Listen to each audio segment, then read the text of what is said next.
All right, David, here we go. Tell me what tokens are going to the moon this week, brother. Glad you asked because I'm a big fan of things that are moving and grooving.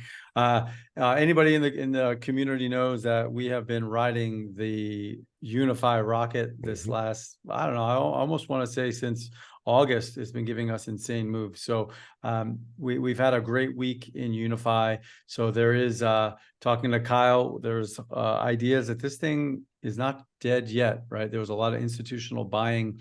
Spent like week or 10 days at the lows around 9:30 area before we just rocketed out of there with, two big vector candles. And then we had three more push days up. So a 5-day total push. We're on day 4 now of a pullback, still pulling back, but the idea that it could catch some support in and around this 1150 area, 1130, 1150 area, we could see this thing revisit the recent high of about 15, and then there's definitely room up to 18, 19, and All then right. who knows? So, Who can you do knows? me a favor, man? Can you share your screen and show me why? Show me what you're seeing that tells you this stuff. Okay, you have to And enable my sharing. oh yeah, I probably should. Hey, that'd Yeah, be I that'd mean, be a if smart you that'd be really a want to smart see thing to it, do. if you really want to see Okay. it, do I that. But don't if I not, don't I don't think anyone really cares. No one really wants to know how you make these predictions. You got screen sharing now, brother. people don't love gains. No, People don't love just gains like they used to. no, they just want to know where to buy and where to sell, and then blame you if anything changes in the market because the market's going to market. All right, so show me what you're seeing that tells you that it's going to make this move, man. Okay, so this is weird. So Kyle, I've been full bull on this. I actually got out last night when this thing.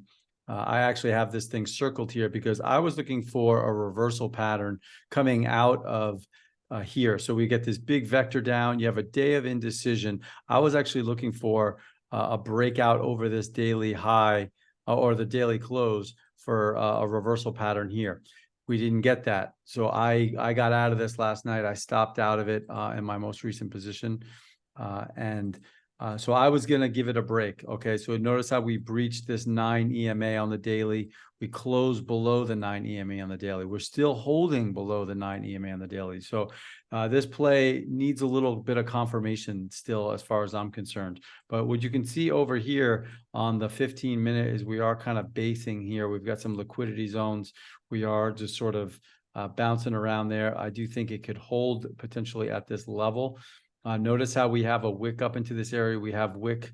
We have this wick. I've got a white line here. We can take this all the way back. So this is a level of structure that has the potential between here and where we are right now, has the potential to hold. So you can see this flat level price action here. If we get some institutional buying into this low, which you can see right here, this orange, see the money flow is starting to potentially go positive. So if we get a break up out of this thing, I would look to see maybe if it can hold above this 12 area to get some continuation up.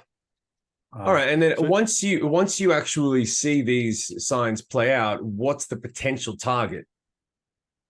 okay, so let's look at another play that I'm gonna talk about here in a second, and we'll see just how important these levels are, because I think they give us like an idea of where these imbalances are in the chart.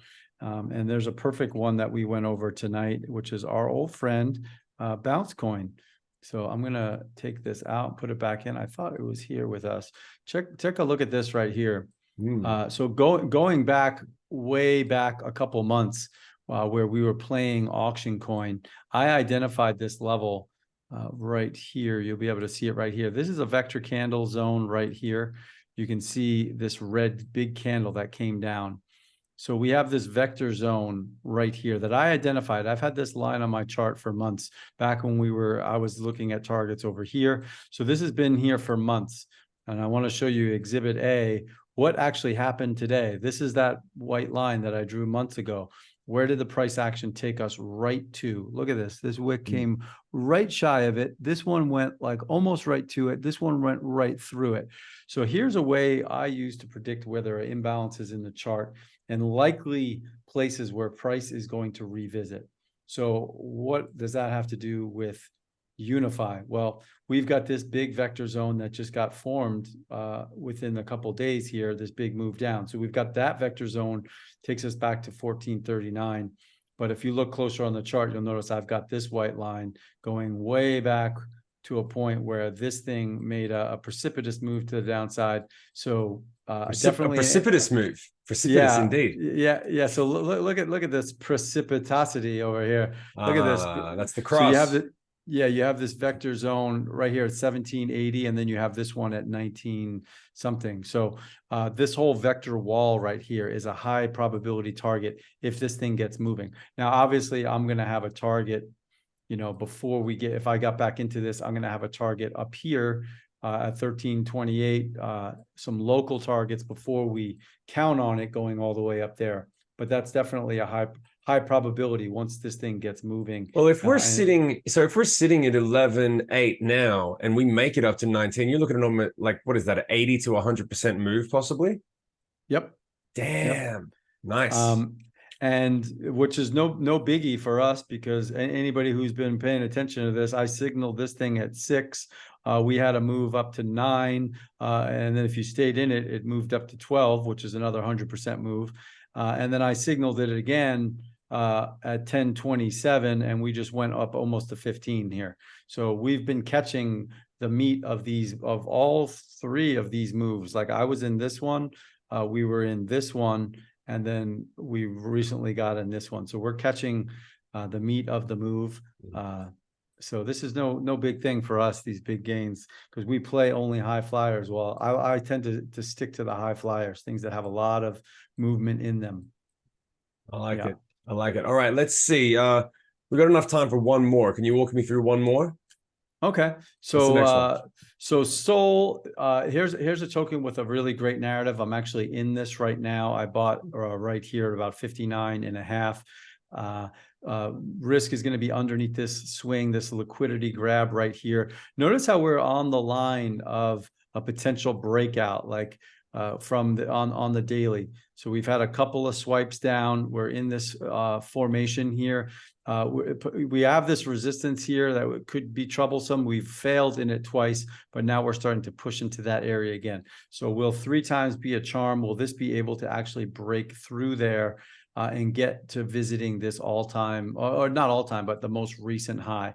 If it can do that, I will be taking profit up there and then looking for targets in the mid 70s, all the way up into the 80s, and possibly beyond. So this is a nice looking setup on the 15. We've now broken out. We're recovering this vector zone. Will we get up to here? So Sol has definitely got a narrative that's worth watching. We had some institutional buying here into the lows, which I always like to see that double bottom, 2 liquidity grabs before it started to move up. So for a lot of reasons, I like this coin. I like this movement that we've had on it. And there's a great potential that we see another leg up. So there's one leg, and then we're getting a consolidation right now. We could see another leg up, which brings us, you know, almost to that mid 90s area. So if we get a measured move on this thing, there's a lot of room in here where this thing can really rip, because there was a big drop back when Sol went from, you know, its all-time high. It fell really quickly. So there's not going to be a lot of resistance once we get out in this area over here. So it could be a really nice move. I thought we might have gotten it a couple of weeks ago. It wasn't in the cards. Maybe it's ready for that move right now as we're testing this downtrending resistance line. So that's pretty much the play. Third and final one is Rune. I'm also in this one. You can see we're in this sideways, this channel, making highs, lows, highs to lows, highs to lows. Hopefully at some point we break out of this, retest this high up at 666. And then we got a liquidity zone up here at 739 that I'm looking for it to get into as a secondary target. So those 3 plays: UNFI, Sol, and Rune. And then the 4th one would be Big Time, if you want to take a look at that one. No, let's give them 3. Because otherwise people might have a little bit too much information. We don't want to we don't want to overload people. We don't want to overload. We don't want to overload it. So let's pull the screen share off for me, brother, because I think that's our time today. That's our time with David O'Donnell. And yeah, I want you guys to let me know in the comment section if this was valuable to you, if there's anything you want more of, or more detail, or anything like that. Let us know. And these signals will be coming up inside InvestiShare during the week. So if you want any more information between now and then, go ahead and just click the link, sign up for InvestiShare, and we'll talk to you guys soon. Thanks very much. Thank you, David. Later, y'all.